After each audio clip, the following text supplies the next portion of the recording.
Good morning, everyone. We're just gonna give it another minute or two for people to join, and then we'll get started. Thanks for your patience.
All right, I think we can get started here. So, Camilla, please take it away. Awesome. Hi, everyone. My name is Camilla Jurger. I'm the Ecosystem Development Manager here at Protein Industries Canada. I'd like to welcome you all to this webinar that is part of our Access to Capital strategy to really continue to build capacity in the agri-food sector. For the sake of time, I did not bring a presentation about PIC, but if you'd like to hear more about Protein Industries Canada or find out how to become a member, feel free to drop us a message on the chat box or contact us through after the webinar. Today, you're going to be hearing from Frank Urshan. Frank is a business coach who helps founders and operators advance their strategy through communication and ensuring the underlying dots connect. His flagship offering is the Artful Science of Pitching, which we're going to be hearing today.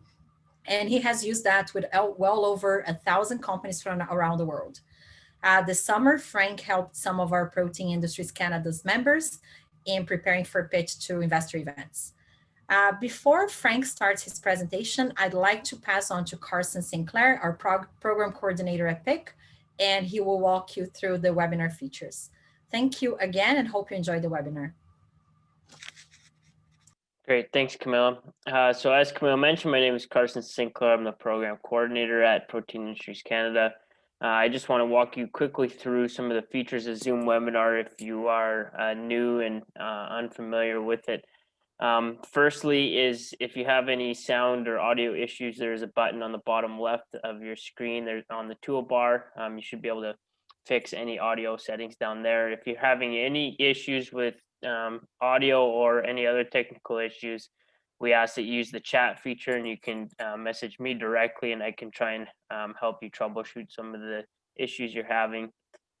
Secondly, we will be using the Q&A feature at the end of the presentation. So if you could hold your questions to the end, we'll use the Q&A feature. You can pose your questions in there. I will moderate them with Frank and Camilla. There's also within the Q&A feature, there is an upvoting feature where you can see the little thumb. So if you like the question that's being asked, if you click the upvoting feature, that'll push it to the top of the list and help us curate the most widely asked questions. As you may see, this is being recorded. So we just want to make you aware that we're recording this webinar and that we will be making the slides and presentation available post-webinar. And Frank will also be giving us a PDF version of his slideshow, and we'll be sharing that after as well. Lastly, we just ask you to answer the survey that comes up post-webinar and help us generate some feedback on how to better improve our webinars in the future. So with that said, I'd like to pass over to Frank to take it away and start his presentation. All right, thanks, Carson. Thanks, Camilla. Real pleasure to be here. I look forward to speaking with you and answering your questions, and be happy to get started here right away. Let's just get this shared. Carson, is the full screen shared? Looks good, Frank. Okay. All right. So as mentioned, this is an introduction to the Artful Science of Pitching. It is proven, it's flexible. I've done it with well over 1,000 companies, and let's get started. One thing I want to make clear right at the very beginning is even though I talk a lot about how you pitch and what your content of your pitch needs to be to provide a compelling story to investors and to others, do not use my pitch today as an example of a great pitch design. My purpose is different than yours would be. Mine is for educational purposes. So my pages tend to be a little dense in places, but that's because I want to give you this file at the end and you've got a reference point. So never confuse my pitch with a good investor pitch. I'd like to start things with a territorial acknowledgement. I do a lot of work with Indigenous entrepreneurs. I've learned a lot over the years. I want to acknowledge that where I am is on Aboriginal land that has been inhabited by Indigenous peoples from the beginning. Settlers were grateful for the opportunity to meet here and thank all the generations of people who have taken care of this land for thousands of years. The land on which I am right now is the traditional territory of the Wendat, Anishinaabe, and the Haudenosaunee Confederacy, the Mississaugas of Scugog, Hiawatha, and Alderville First Nations, and the Métis Nation. This territory was a subject of the Dish with One Spoon Wampum Belt Covenant, an agreement between the Iroquois Confederacy and the Ojibwe and allied nations to peaceably share and care for the resources around the Great Lakes. The treaties were signed for this. The treaties that were signed for this particular parcel of land are collectively referred to as the Williams Treaties of 1923. As attendees to this event, I'm encouraging everybody to understand the Aboriginal heritage of the land that you're on. Let's move on. So a little bit about me. And the reason I put this up is I want to establish some credibility in this space. I do a lot of this kind of work with various organizations across Canada, whether it's Communitech or DMZ and various others. As Camilla mentioned, I've worked with Protein Industries Canada, Natural Products Canada, and Protein Highway. I think you're probably familiar with all of those. And I've also done a lot of work with companies around the world. I think in the month of August, I had discussions with companies in Budapest, Moscow, Tokyo, Berlin, across Canada, Peru, and I think I'm missing a couple of countries, but I do this everywhere. I developed the Artful Science of Pitching from a couple of very important perspectives. One is I've had a lot of fundraising success myself in various C-level roles I've had with companies, and I've had lots of C-level roles with startups. I've raised over $40 million. So I know what it's like to be on that side of the table, looking for funding when in behind you isn't a perfect story. For example, we're running out of cash. We don't have the right people. We don't have the customer set that we'd really like. The product may not be fully evolved, all of those kinds of things. I've also been on the investor side of the table as an angel investor, as well as I sit on the investment committee of a fund. So I know what it's like to look at various opportunities and evaluate their potential and their desirability for me. And I spent a lot of time doing education and advice in the space, whether it's through the National Angel Capital Organization Academy. I've done lots of lecturing. I've sat on many boards. Founder Institute has called me Canada's best pitch coach, and Communitech in Kitchener-Waterloo calls me a startup whisperer. So I guess whatever I do seems to work. And I've done what I do now with way over 1,000 companies. Someday I'll have to do a count. Here's my logo soup of the various places I've done work, and I'm really pleased to be doing today's webinar with you through Protein Industries Canada today. Please use the Q&A as Carson mentioned for questions. I will be providing a copy of this deck, and I invite you to send me an email after the webinar today if anything is not clear, or if you've received the PDF and you have some questions, feel free to email me. Today's focus is to help you prepare for pitching to investors and any other pitching that you might do, whether it's casual or formal, and I'll get into this in a little bit, and also to set you up for follow-up meetings with investors including getting set for that due diligence. I will touch on a few of those things. We're going to do that by going through the elements of a pitch. I want to talk a little bit about what's interesting to investors versus what's important to investors. These are very important concepts. The takeaways that you can expect from today are, one, I'm going to talk a little bit about what artful science means, so you'll understand that. I'll talk about pitching to groups versus pitching to investors, individuals rather. There's some very important differences. Pitching at competitions, again, there's something different about that. We'll talk about elevator pitching and a pitch framework. I'll also spend some time, some important time, talking about go-to-market and Vegas. I'll save the explanation for that later. We're here in COVID. Some of us are now experiencing a second wave, and I'm going to talk a little bit about what it means to be pitching in a COVID environment. I'll also talk about how you prepare for Q&A and some guidance on follow-up. And included in the deck will be pitch self-assessment, and I'll close with some closing thoughts. So that's what I'm going to run through today. Some of the pages, admittedly, I'm going to go through fairly quickly, and that's a function of the time that we have with us today. The objective is to be all done by 1 o'clock, and that includes some time at the end for Q&A. So I will be going quickly through a couple of the pages, but you will get them in the document, and they should be easy to follow.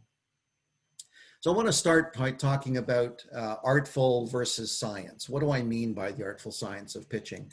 Well, art is how and what you pitch with imperfect information. You know, I mentioned earlier that you may be running out of money in the bank, or you may already be living on a credit card in the company, or you don't have the team that you want, or you don't have the product at the state that you want, or you certainly don't have customers like you'd like to have. Well, how do you go out and pitch to an investor when you have all that kind of quote unquote imperfect situations around the company? So that's the artful side of this. So I work with you to figure out how we tell that story. It's important because the audience will use small s science to evaluate you. And sometimes it's formal criteria that they will use, and sometimes it's informal criteria. And the audience could be any one of potential investors or possible strategic partners, maybe prospective hires that you're trying to acquire, maybe potential customers, or maybe it's just some stakeholder pitching. You might be talking to employees or to peers or to superiors or shareholders or others. And you have to figure out how to tell your story about your company for whatever that purpose might be. The science that people use is they have little check marks in their head, and they're listening for certain things, certain bits of information. And when they hear it, they give you a check mark, and then they're waiting to hear the next thing. There's a very strategic way to ensure that you get the check marks checked and make sure they stay checked. And that's the science piece of artful science. It's easy when you're in an event where there's formal criteria that have been published. Let's say it's a competition. It's a little harder when you're pitching to events where there's no criteria published, but it's still possible. So a couple of things before I get into the framework. One is how audiences engage with you and how you engage with them depends on the situation. And formal pitches tend to happen in two different types of situations. The first one is when you pitch to N number of people for X minutes. For example, you're being given 3 minutes or 5 minutes or 8 minutes or 12 minutes. You're being given a prescribed amount of time to tell your story. And these kinds of situations, you're usually given that time to tell your story without interruption. So all the Q&A will be at the end. The most important part about this is you're literally being gifted the time to tell your story. So tell a great story. Start with the information that you want to start with, but build up to a good story so that by the end, the audience is at the edge of their seat wanting to learn more and wanting to meet with you. So you choose your topic order to be able to tell the best story possible.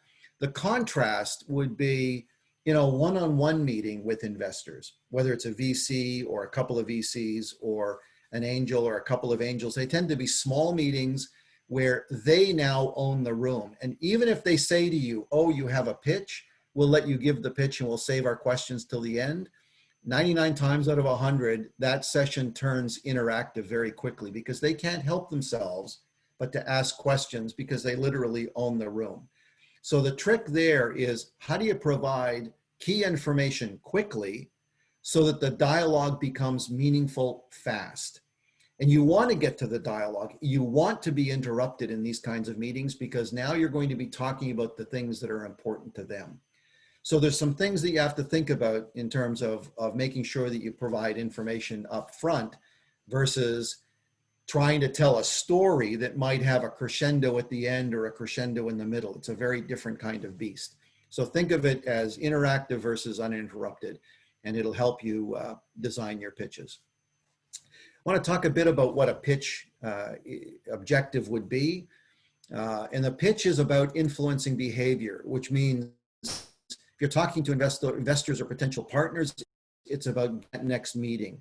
These kinds of deals are a process. You have to get to the next meeting, to get to the next meeting, to get to the next meeting. So how do you keep that going until you find yourselves in a lawyer's office signing documents and receiving a check or whatever the objective is?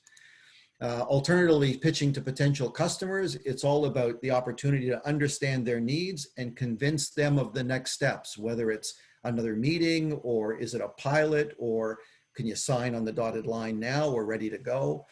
Or if you're speaking to talent, how do you influence them to pick you versus other choices they have? And lastly, if you're pitching at a competition, how do you ensure that the judges are scoring you high? So a pitch is all about influencing behavior, and the framework that I'm going to take you through is all about achieving those things. But I also want to talk a little bit about what a pitch is not. It's not the opportunity to educate an audience about your business or about the industry. If you're talking to investors, partners, customers, talent, they're there to understand the business and why should I do business with you versus learning about the industry. They may already know about the industry. They may know it better than you. They don't have the bandwidth or the interest to be learning about things right now. They're really interested only in understanding the business. Now, the caveat to this is, unless they drive the dialogue there. So if in the Q&A or if in the dialogue, they start to go down the path where they're really looking for education, then you deal with the education in the moment because it's important to them. Otherwise, keep focused on conveying a compelling story and working towards the next steps. This is how I look at a pitch. To me, a business is like an iceberg. You only see the one part of it that's above the surface, that's the pitch. And if you've designed your pitch really well, you tell a great story that's above the surface, and it sufficiently connects the dots of what's below the surface, because when people hear your pitch, they start making conclusions about what's below the surface. Everybody knows there are various dangers that lurk below the surface and sometimes above the surface for a business. But what they're looking for is, do I understand what you're saying? Do the dots connect? Are you convincing?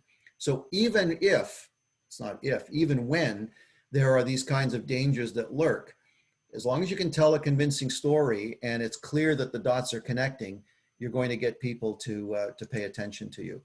The other thing to think about is, does the pitch that they're hearing today jive with any other collateral that might be out there about you? There might be a send ahead deck, there might be a summary about you somewhere, there might have been some PR that was written about you. If there's a difference between what's already out there and what you're talking about today, and those differences could happen because of pivoting, whatever the case may be, you need to be able to provide the context to help them bridge from what they know or what they read to what you're talking about today. If you don't provide that bridge, they're going to start wondering, why did the business change? And they're going to start thinking about those things rather than listening to you and trying to absorb that compelling story that you're doing. So think about all those things. It's certainly what I look for when I sit down with people and go through their pitches. I want to talk a bit about the difference between pitching to investors in regular pitch events or one-on-one meetings versus competitions. Competitions are kind of a unique beast. When you get invited to a competition, very often you'll know what the criteria are for how the judges are going to evaluate you. Some people are enticed to just write a pitch that meets the criteria. You got 10 criteria, I'm going to give you 10 pages that talk to each of those criteria. That does not make a good pitch. It's not compelling because it's not telling a story. So you have to keep thinking about, how do I address the criteria within the storyline that I'm trying to present so that I tell that compelling story. You want it to be compelling, you want it to be memorable. You want to ensure that you're thinking about the audience you're speaking to and that you deliver the message in the context. So if you're talking to VCs, you need to think about some of the things that are important to VCs. If you're talking to angels, what's important to an angel? What stage are you at? How do you talk about the different stages? And what's the reason that you're raising? Second last, design. Don't underestimate the value of a clean, easy to consume design. This is really important because when you're out there pitching for funding, you are literally in a competition every time you're out there pitching, because there are multiple choices available to investors out there. So they're going to be evaluating you versus the other choices they have. And does the slide design will play a role in that. So once you have a finalized pitch, then get some professional help if you don't have the skills yourself to be able to put something together that's really well designed. And the last point here is memorability. Think to yourself, if I'm one of 5 pitches, 10 pitches that an investor is hearing that night or that day, or 20 pitches that they're hearing that week, what is it about my pitch that causes us to stand out versus all the others that they listen to? That becomes one of the acid tests for a great pitch. Is it memorable? And could the audience convey your key messages to other people after the pitch? For example, they might go back to the office and say, you know, I just saw this pitch from this company. Here's the person's name. Here's the 2 things I remember. I think you should give them a call. If that happens, that's an extremely successful pitch. So memorability becomes important. So we've already covered 3 of the takeaways, and I'm going to talk about elevator pitching and the pitch framework next. So let's get into the artful science of pitching. The framework that I'm going to show you is for uninterrupted pitches. So it's that first type that I talked about. If you're creating your first pitch deck or to rebuild, this is a pretty good framework for you to work through. It's proven. I've worked with very many companies on this. So it's a great start.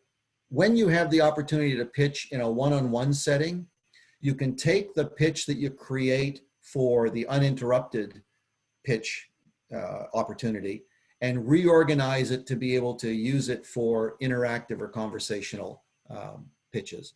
So that interactive pitch, that uninterrupted pitch really becomes your master pitch. So we're going to talk about the framework now. There's really 3 parts to every pitch. I'm going to go through those in a moment, but there's a couple of points at the bottom that I want to make. It's going to look like I'm being very prescriptive about the order of topics. I'm actually not. I'm only prescriptive for the purpose of working with people who are first building their pitch. I look for certain things in a certain order. Once we have them, then you can start moving the order of the topics around to suit your pitch story and your style. What I show you can be done in as little as 3 minutes. I've worked with a lot of companies in getting them down to 3 minutes. This past January, we did a major pitch event where we had 50 companies pitch all morning, one right after the other, no introductions, 3 minutes each, 10 at a time, and then there was a break. And we got all 50 of those companies, that's actually I think 42 or 43 companies, all of them down to 3 minutes, and they told compelling stories in 3 minutes. So it's absolutely possible. I've seen it done so many times. The typical pitches that I see now are anywhere from 5 to 8 minutes and sometimes longer than 8 minutes, 10 to 12 minutes. I don't see any pitches that are longer than 12 minutes unless they're a very specific pitch where you're going into a VC for a second meeting and they're giving you a lot more time. Timing is typically prescribed by the host of your event, and you should try to meet their expectation. If they're asking you to tell a 5-minute story, they're expecting that you can tell your story within 5 minutes. If they're asking for 12 minutes, they're expecting a 12-minute version of the story. So try to meet their expectations when you're out there pitching. All right, so let's start with these 3 areas: generating interest, converting interest to action, and then actually the action itself. The first 4 things that you're going to want to talk about in a pitch are some kind of compelling opening. Remember, people start making impressions about you right from the very beginning. So a compelling opening, the problem you're solving, the market size of that problem, and your solution to the problem. Those are 4 very important things, kind of in that order, because if you try to talk about the problem you're solving, if you're trying to talk about your solution without thinking about the problem you're solving, the audience has no context for your business or the solution.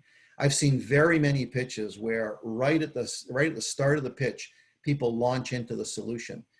The problem with that is the lack of context. So if you're trying to capture their interest at the beginning, you have to spoon feed them a few things right at the very beginning so that they have the context to be interested. And the interest is really important here because you have to go through this stage for them to be able to start to convert that interest into action.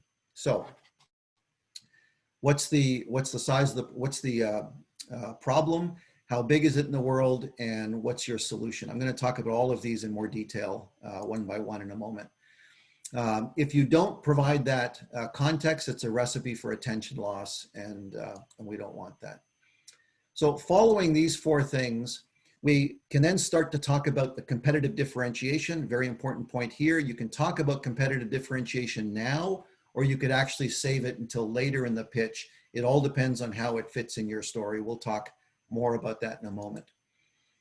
There's an element here called why now. This was popularized by a VC in California. I love the question. Its intent is to create a fear of missing out amongst investors. So what is it that you can talk about in your business that would create that I got to invest in this, or I need to learn more? Now we're going to go to this piece called go to market. So the prior 6 things can really do no more than generate interest. But for somebody to begin to say to themselves, I want to learn more and I need to learn more, they really have to understand what your go-to-market plan is for your business. If they don't understand your go-to-market plan, then they really don't understand what you're doing with the business, and you've lost that opportunity to capture them. So we'll spend a fair bit of time talking about go-to-market. It's literally the meat of the sandwich, or after working with a number of companies in the protein space, I'm now calling it the pitch protein. It's literally the protein of the sandwich. The rest is salad. So following go-to-market, you can talk about competitive differentiation. As I mentioned, it could go there or previously. Then we start talking about the business model, which means we talk about the revenue model. What are your projections? And especially nowadays with COVID, we talk about risk. We talk about the team. This is really your opportunity to establish credibility and talk about some of the gaps on the team. I'll talk about why later. And then you're asked, what is it you're asking investors or asking the audience today? And how does that relate to the rest of your pitch? And then you've closed with a summary. It's literally, what are the 3 things you want people to remember from your pitch? Because you're helping them remember. Followed by Q&A and followed by follow-up. And I'll explain what all of these are in just a moment. So let's move on, and I'm going to go through each one of these with a couple of specific comments. So compelling opening. This is all about a strong impression, confident opening, and provide something that's intriguing to the audience so that you capture their interest. You cause them to lean in quickly. You can very often do that with an elevator pitch or perhaps a story that you can tell about your business. I worked with one company, and their opening story was about how they saved the life of a baby in a hospital. And it's a true story, but it was a high risk story in that if you didn't tell it well, it didn't come across very well. In fact, it came across terribly. So it took a lot of work by this founder to figure out how to tell that story in such a way that it worked. And by the time he delivered it in a pitch event, there were people in the audience with tears. So it worked, but you really have to work at these kinds of things. I'm going to talk briefly about the elevator pitch and talk a bit about that for a moment. Before I do, so one of the things I get asked often is, so do I have 1 or 2 pages at the beginning when I'm doing an intro? And you know, it really is up to you, but you want to ensure that on your first page you have your name and contact info, and perhaps on the second page a couple of bullets that deal with the elevator pitch. And I'll show you what that means in just a moment, because we're going to talk about the elevator pitch now.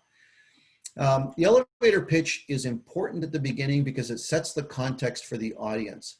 Not everyone is going to care about the space that you're in, so establishing context quickly ensures that you capture the potential interest from the right people right away.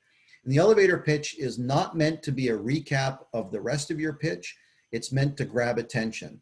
So it's not figuring out, how do I tell my 8 minutes in 15 seconds?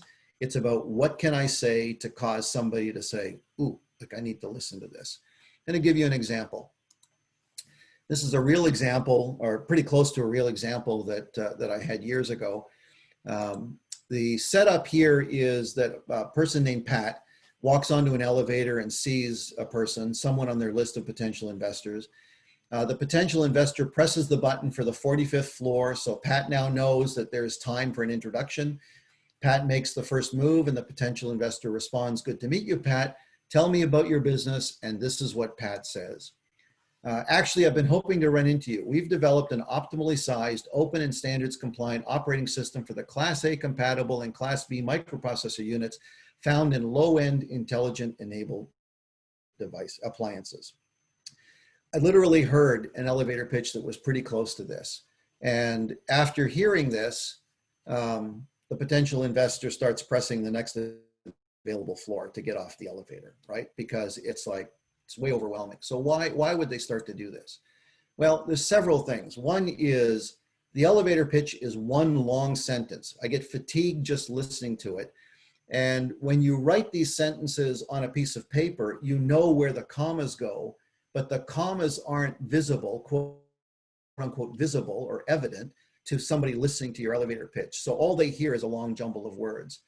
We also hear too many syllable words, which are very difficult to listen to. So one of the lessons here is, how do I make it easier to consume by using less complex words? Third is, man, this sounds like a lot of gobbledygook in there. And if I don't know this industry, and especially if you know that the person you're talking to doesn't know your industry, you don't throw a bunch of gobbledygook at them, because they're just not going to follow you. So Pat assumed the potential investor would understand. That's a bad assumption. If you know that the investor knows the industry, then you could use the buzz terms, but otherwise you avoid them altogether. So most importantly, the elevator pitch did not set up for a positive response.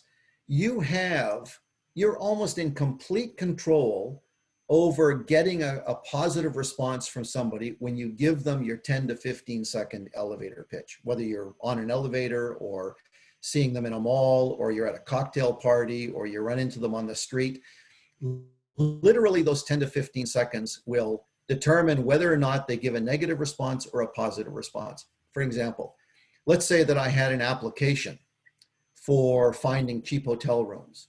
And maybe there's something unique about it that's different than everything else that's out there. But I say to the person, yeah, you know, I launched a business where I have this really cool app that I can find cheap hotel rooms anywhere that you want to travel. Well, the response is likely going to be, well, aren't there like a million apps that do that already? That's a very, very negative response. So you have to think about, how do you elicit a response that would be something like, oh, I hadn't thought about that. That's really interesting. Or tell me more. Or, you know, I'd love to learn more. Why don't we grab a coffee? I don't have time right now, but let's grab a coffee. So how do you do those kinds of things? Well, let's look at a different elevator pitch, one that's crafted a little more strategically. So same setup, exact same setup. And here's the answer. Thanks for asking. I founded Smart CPU. We've developed a best-in-class operating system for smart devices like your toaster. We cost less and leave more room for the apps that make your toaster smart. We're proven and I need investment to commercialize. I'd love to tell you about our plans. So what makes this a better elevator pitch than the other one? Well, we can break it down this way. First of all, I said thank you. So that's a bit more disarming at the beginning. I've explained what I've done and the name of the company. I've talked about what we've built. I've talked about the purpose of the product. I've cited a familiar device, so I'm making it easy for somebody to understand what I'm in. They still may not fully understand it, but now I've got them intrigued about a smart toaster. I've talked about a couple of value propositions. I've given them that smart toaster as an intriguing point. I've given them the status, the stage we're at, and an ask. I've talked about what it is I would use the money for, and I've asked for the next meeting. And this is 15 seconds.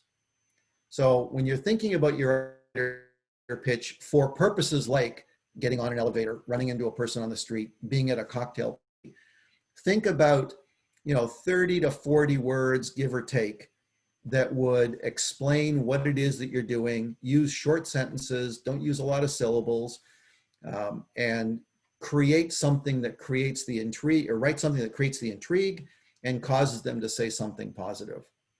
Now, how do you translate this into a pitch if this is what you're doing for on the street meeting? Well, you take that conversational elevator pitch and you shrink it even more. All you're trying to do is to capture the interest of the people in the audience who should be captured. And on the screen, you have a couple of words, maybe a couple of phrases from the elevator pitch that allows the audience to see something while they're listening to you. So the left chevron is the elevator pitch that I showed you a moment ago. The chevron to the right of that is what you would say in the pitch, and then the example is the screen. That's really all you need. And depending on your business, you can come up with some really intriguing things. One of the things I tell people about elevator pitches, once you have your elevator pitch nailed, then make sure the team knows the same elevator pitch, because everybody socializes, everybody goes to parties, everybody runs into potential investors, and you don't want people talking about the business differently than you want them to talk about it. And then every time you pivot and make a change to your elevator pitch, circle back to the team and make sure that everybody gets that. So it becomes a very important communication vehicle for you. Okay, so let's talk about the second item, the problem being solved. This is important for the investors to know, because they want to know, okay, so what is it that you solve in the world? Most businesses solve pretty complex problems, especially in the spaces that you're in. My encouragement to you is to figure out, how do you distill complex, multifaceted problems into an easy to embrace problem? I don't need to know problem 1, problem 2, problem 3. I just need to know what the general scope of the problem is. Make it easy for me to understand. Make sure that in the back of my mind, I'm nodding up and down and I'm giving you a check mark for, yes, I understand what the problem is. If you convey a complex problem at the beginning, you're going to begin to drive fast conclusions about risk. And they're not going to be the conclusions that you want them to be driving. So it's in your control to prevent them from driving these difficult conclusions. You want to be able to talk about who experiences the problem. That begins to establish in the investors' minds who the target buyer and user are. And then you want to follow by talking about the market size of the problem. This is important because it establishes scalability of the business. And for investors, that's a very, very important thing. You're establishing scalability here without actually saying we're a scalable business. You're giving them the ability to conclude, yes, this is scalable. Counts are much easier for an audience to consume than the dollar size of a problem of the industry. I'll give you an example of that in a moment. And you have to remember that market size, when you're talking about a market size, it needs to be meaningful and defensible. So if somebody asks you questions about how did you come up with that market size, you need to be able to engage in that answer. So here's a couple of examples. So what I want you to think about is, which of these 3 examples give you the most information about the scalability of the business. I very often have people tell me, oh, we're in a market that is a $4 billion market. Well, the problem with that is it often comes from third-party research. And anytime I ask questions about what it really means, people can't answer it because they didn't do the research themselves, or maybe they've read the report, but they can't explain the details because it's too high level. And usually it's just not meaningful to the business that you're in. Second choice is to say, you know, there's 1 million companies in our space. That's a count. That's really good. And if all of them bought our product, which costs $4,000 a year, this is a $4 billion opportunity. I've seen people do that. The problem with this is that when you tie your market size to your pricing, it's a very dangerous thing, because the next time you talk to the investors, if you've had to reduce your price, now you have to explain why the market size has gone down. And you really ought not to do that, because it becomes something negative about your business. So tying it to your price, not a good idea. The last one, of course, is one that I really like. 1 million companies have this problem at least once a week, costing them $100, $1,000, $10,000, whatever the case may be per instance. I can now do some math, and you can do the math for them, to talk about what the value of the problem is, or the value of the solution is in the space. So it's a very safe and meaningful approach. It tells the audience what they need to know. And if you add frequency or value per instance, it really begins to solidify the level of pain in the marketplace, which really begins to speak to the motivation why somebody would buy your problem, which means you're talking about value proposition. All right, so the solution. Thing to remember here is, are you presenting an investment opportunity, or is this a feature benefit pitch? If your pitch starts to sound like a sales pitch, it probably is, which means it's not an investor pitch. You're not trying to sell a product to the investor. You're trying to sell them on the merits of investment. And they want to know, does this solve the problem? How does it solve the problem? You know, those kinds of things is what they're looking for.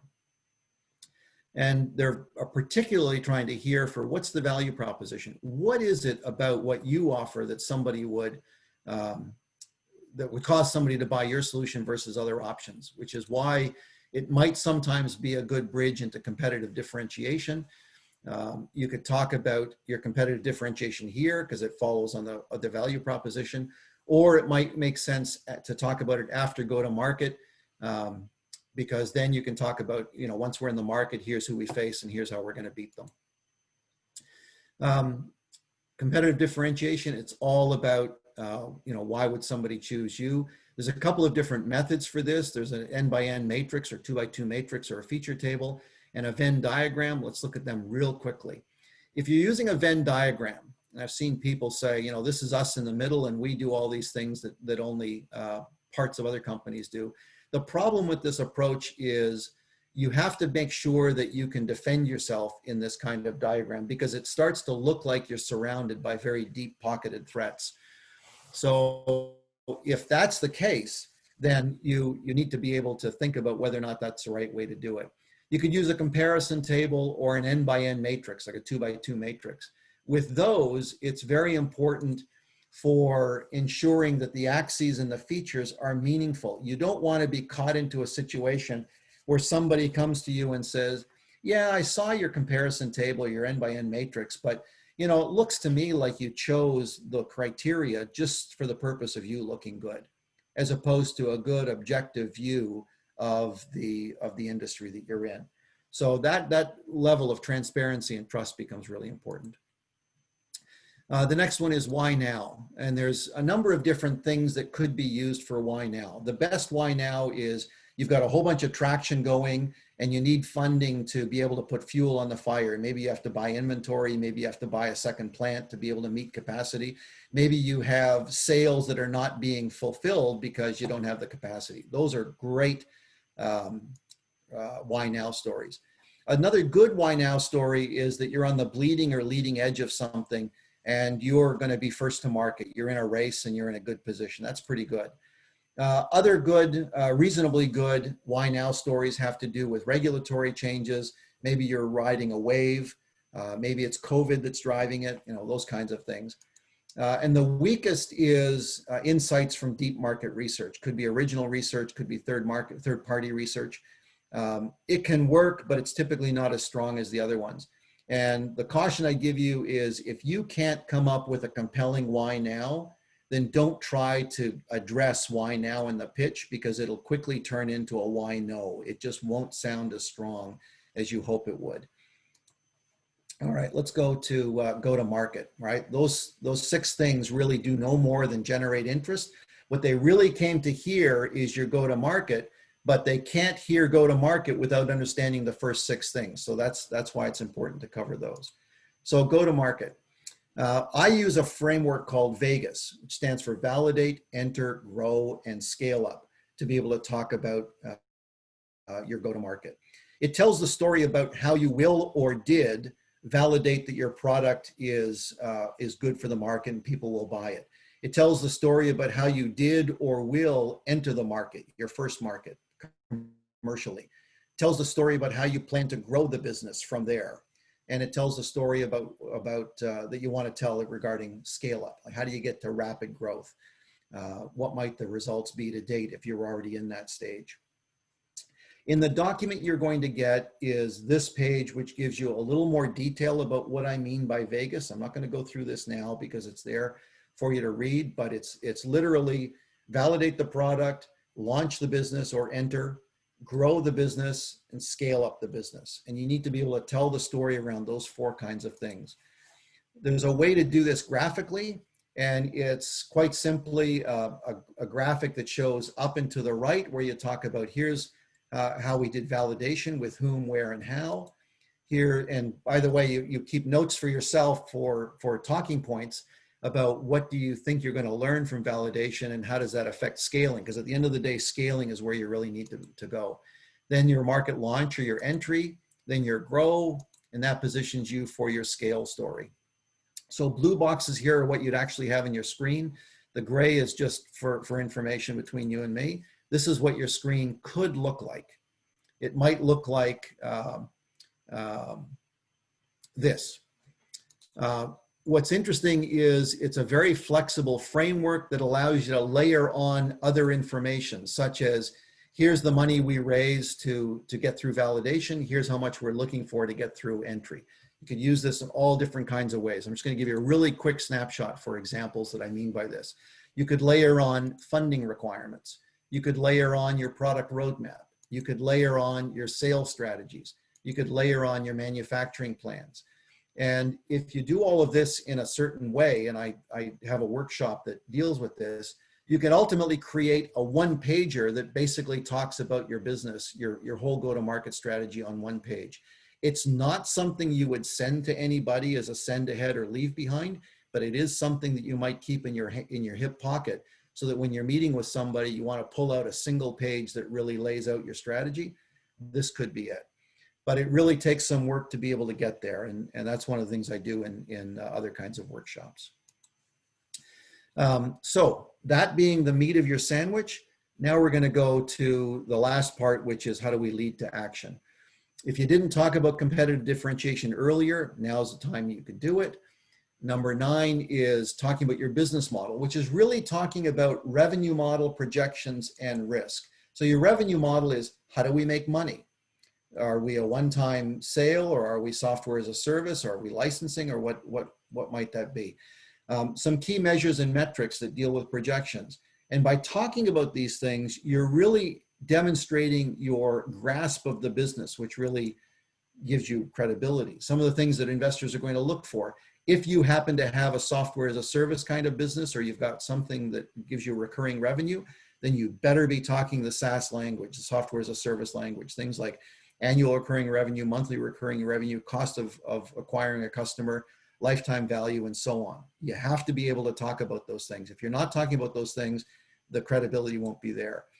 For any business, the ability to speak to gross margin demonstrates your understanding of unit economics and gross profit. Very important to be able to do that. If a user count is important to your business, make sure you distinguish between downloads versus registered users versus active daily, weekly, monthly users, and only the active users are the ones that investors really care about. Lastly, anything else that's important to your business that may not be in that list that you need to talk about, you need to talk about. The risk part of this, there's been a heightened interest in risk as a result of COVID-19. Everybody was affected by the first wave of COVID-19, and everybody got a pass for not being ready. As the second wave starts, we're into it now, and as future pandemics come along, nobody is going to get a pass for not being ready. So it's all about, what did you learn from what we've just gone through, and how are you prepared for moving forward with the next wave of COVID or the next pandemic? So being able to talk to that is extremely important. And I have another workshop where I talk much about that.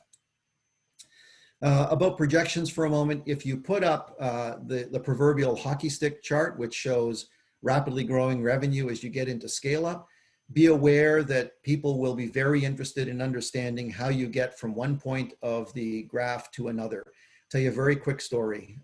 Had somebody pitch in December of one year. In their pitch, they said they were going to hire a sales team and they were going to do $1 million in revenue in the following year. Remember, this was December. So the next year they're going to do $1 million. They had virtually no sales in the first year, the year that we just finished. So when it came down to Q&A, I said, okay, let me ask 3 questions. Number 1, have you hired the salespeople yet? No, we haven't. When are you going to hire them by? We're going to have them hired by the end of January. I said, okay, so the $1 million you're going to do in 11 months, not 12 months. Yes, that's right. Okay, how long is it going to take you to train them to sell your product? Well, it's pretty easy to sell, so it's going to be a month. Whether I believe it or not doesn't matter. Let's say a month. I said, okay, so the $1 million is now down to 10 months, not 12. Yes, that's right. Then the magic question, and this was an enterprise sales opportunity. So I said, how long is your sales cycle? They said, we expect the sales cycle to be 4 months. Now, whether I believe it or not doesn't matter, but I said to them, okay, so the $1 million you're going to do with the people you're hiring in January, you're training by the end of December, who are not going to have sales until probably June or July, you're doing that full $1 million in the last half of the year. Is that right, more or less? At that point, they basically said, we have to go back and redo our numbers. So there's very simple questions that could be asked about anybody's projections to figure out whether or not they're reasonable. And in that case, it wasn't reasonable. Number 10, you're going to talk about the team. What you want to be able to talk about here is, what is it about the team that establishes credibility? And if you've attracted some good talent, you talk about that, because that's a good quality of a team, of a leader. And you also want to be able to talk about the gaps on the team. Why? Because you're likely linking the funding you're asking for to closing some of those gaps. So it's perfectly okay to talk about that. Secondly, the help that you're looking for might actually be directly or indirectly in the room. And so using that opportunity to advertise to close that gap is very important. And lastly, not admitting the gap tends to be a little bit of a lack of grasp of the business, or at least people will think you really don't understand the challenge that's in front of you. When you ask for the investors for funding, it's a good idea, if it makes sense for you, to talk about the recap of the past funding. It tells people what your ability is for being able to acquire capital, and what is it that you achieved with that funding to date. The audience needs to see that your current ask is aligned with your go-to-market plans, and you need to be able to talk about your milestones very clearly for the funding that you're looking for. The summary, remember, these are the 3 things you want people to remember about your pitch. Could be any one of a number of things, but you want to pull out the 3 most important things about your pitch, about your business, that you want people to remember. Not only that, if this is a pitch at an event and there's Q&A that follows, this is the page that stays up during the Q&A. So you're giving people something to read. This becomes very valuable real estate. This could be up longer than all other pages combined. Next, we go to Q&A. Q&A could either thrill or kill. It can save a bad pitch, and it can kill a really good pitch. So Q&A becomes very important. My suggestion is you keep a log of all the questions you're ever asked and craft and rehearse the answers. So it's a dynamic log, it's a live log. Keep it up to date. And remember, as a CEO, you're always on stage, always performing. You need to stay on message. So that's why that Q&A becomes really important to rehearse. Doesn't matter whether you're in a pitch or seeing somebody on the street, you want to make sure that the answer is the same. Important, you also want to keep the team on message. So rehearsing or reviewing the Q&A with the team becomes important. Lastly, follow-up. You want to make it really easy for potential investors to transact with you. Be calendar ready when you meet with them. If somebody said to you right after the pitch, I love it, I want to meet with you, when are you available? You don't want to say, let me get back to you. You want to say right then and there, let me look at my calendar, here's when I'm available. Here's when I have some potential times that are already set aside in anticipation of this meeting. And you take ownership of setting up that meeting, send the calendar invite, all those kinds of things. What you don't want to do is put the burden on arranging a meeting with them, because they're not likely to do it. They're going to take any opportunity to distract from that. So you take charge of arranging the meeting. If they have an assistant that you need to work with, get that assistant's name and contact info, because you're going to establish that relationship with that assistant. And be really careful about how you use some of the booking apps that are out there. For example, Calendly, and there's a few other ones. They're very good, but don't use them too quickly to be able to say to somebody, I'd love to have a meeting with you. Here's my link. Just pick a time that's available to you. That's putting the onus on them. Sometimes you have to do it. You don't want to do it very much for first contact. So those are the three areas: generating interest, initiating conversion to action, and leading to action. I'm going to talk about like one more minute, and then we're going to stop for Q&A, and I'll go through some real quick stuff. Don't forget to choose your script and content for your venue. Don't leave interpretation to chance. If you got to deliver a message about a particular page, then throw it to them. Don't make them figure out what you mean. Avoid dense pages. Like I said, my pages are not a good example. Your script does not support your deck. It's actually the other way around. People are there to listen to you. These are all the different kinds of examples of questions. They're in your deck, but these are all different categories. You can browse that. Here is a self-assessment that you can take yourself through for a pitch that you may already have. You pretty well need all or just about all the check marks to know that you have a good deck. So it's not like 3/4 will be enough. Closing thoughts: have one master investment pitch from which you pull charts for different investment pitches, group versus one-on-one. Remember, it's a small world. Anytime you talk to investors or partners, you might also be talking to potential customers at the same time, and it's a small world. They all talk. Ramp up your ability to talk about risk. Very heightened interest amongst audiences right now about risk. These are all the takeaways from this. We've covered it all in less than an hour, and I'm really happy to turn over for questions and answers right now for whatever time we have left. Carson? Great, thanks, Frank.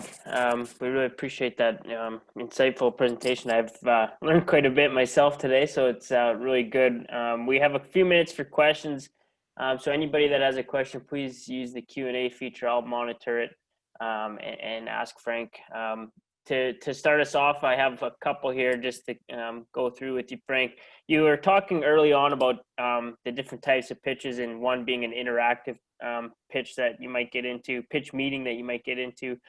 And one question I had was, that you said the questions that are being asked are the most important from the investor standpoint. So it's good to obviously have strong, clear answers for those. But what happens in a meeting if you don't have the answer right then and there? And I think you touched a little bit on it about being proactive with Q&A, rehearsal, and things like that. But is there any kind of guidance you can give on how to react when you may not have the answer?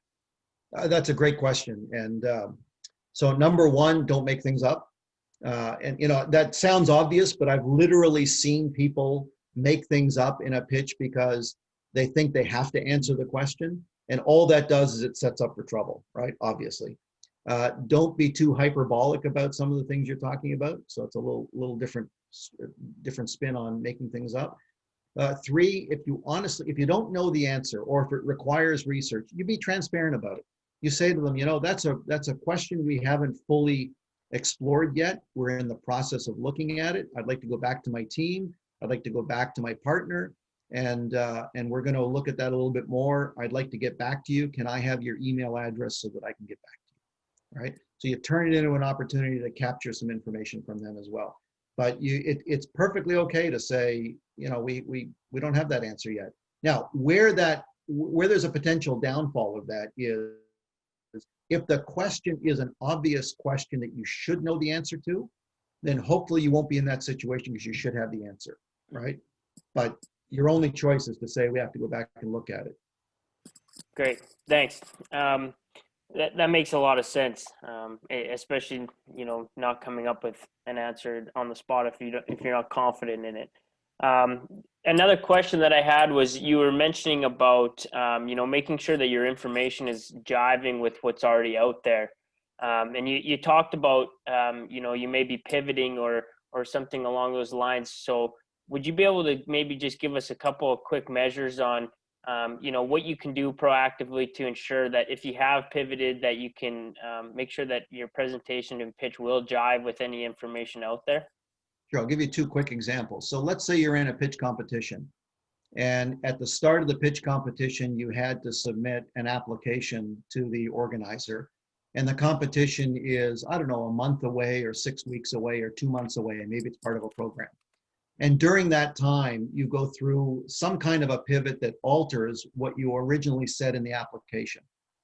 Well, the application could very well be in front of the judges before they see you. So if the judges read something, that's all they're going to read. You know what you sent them.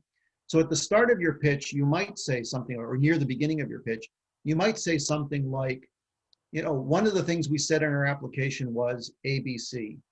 In the past 2 months, here's what we learned, and we've now made a pivot away from that. So I'll talk more about that in a moment, but I just want you to know that there's that difference that we've gone through, right? So you're literally just explaining the context to the audience. The other example would be, let's say that you pitched 6 months ago, and now you're out for another round of pitches, and you're back to seeing some of the same investors.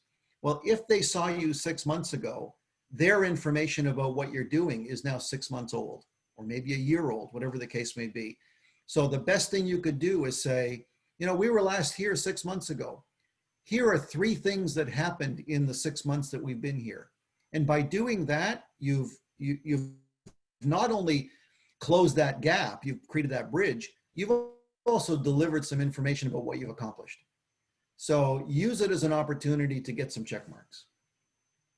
Great, thanks. That's great insight. Establish it early and then use it to leverage some opportunity to get those check marks. That's a great response. We had one come in from the audience from Laura. She asked that you mentioned that people should walk away from your pitch remembering 3 things. Do you have any suggestions on what those 3 main things should be? Well, if you go to the page that had those, it all depends on your business. So, for example, let's say that you just sold out of all your inventory and you've got sales that you can't fulfill right now because you don't have the capacity. That might be one of the things you talk about, right? We can't fill sales today. That's why we're out pitching. If you have an amazing market size because there's a particular problem that's acute right now and that you've got the exact solution for it. Think about all these companies that have COVID-19 tests. You can imagine them talking about the COVID-19 opportunity that's in front of them. So you would talk about that. If you've got a rock star that you've attracted to your team or a rock star that you've attracted as an investor, you might talk about that. It really depends on your company. There's no standard list of 3 things. But I could tell you if you had a company and the Gates Foundation invested $1 million in your company, yeah, you might want to mention that, right? You might want to remind people of that. Yeah, absolutely. That's great. That was kind of the last question I had was, top 3 things to make you memorable. And so I think that kind of touches to the same point of, any information like that can really help make a strong argument for why you're memorable and you should receive some of that investment. I think remember, somebody only has to remember one of those things for Mm-hmm. this process to work, right? So you're giving them 3 things, and if one of them sticks, that's going to be good. Absolutely. So I think we have no questions coming in from the audience, and I recognize we are slightly over time, but that's okay. I wanted to thank you, Frank, and maybe throw it over to Camilla just to close us out. And if Camilla's able to, she can maybe touch on a little bit as well what PIC does with you and any future opportunities PIC might have with companies. Thank you. Yeah, thank you, Carson. Thank you, Frank. It was a very interesting presentation. Definitely, I think it really helps companies to understand how to pitch and how to go about when they're doing this, really when they're trying to grow their businesses and talking to investors. So yeah, Carson, we are working on a number of different activities in access to capital at Protein Industries Canada, and definitely having more webinars. We're kicking off with this one, and we're planning to have more webinars and other activities. So stay tuned. All information will be on PIC's website. Also, make sure you subscribe to our newsletter and to be informed about all our different events. I will close as Carson mentioned, we're a little bit over time. Sorry about that. It was just very interesting content from Frank, and really looking forward to talk to you who participated today more. If you have any questions, also feel free to email Frank directly. Frank, any other remarks? Anything else you would like to say before we go? Oh, just that I bear complete responsibility for going over time. So my apologies. It was a great presentation. Thank you. But I did warn that I go through a few things fast, but by all means, you know, I look forward to hearing from people if they have questions for clarification. I'll get the PDF to you and Carson shortly.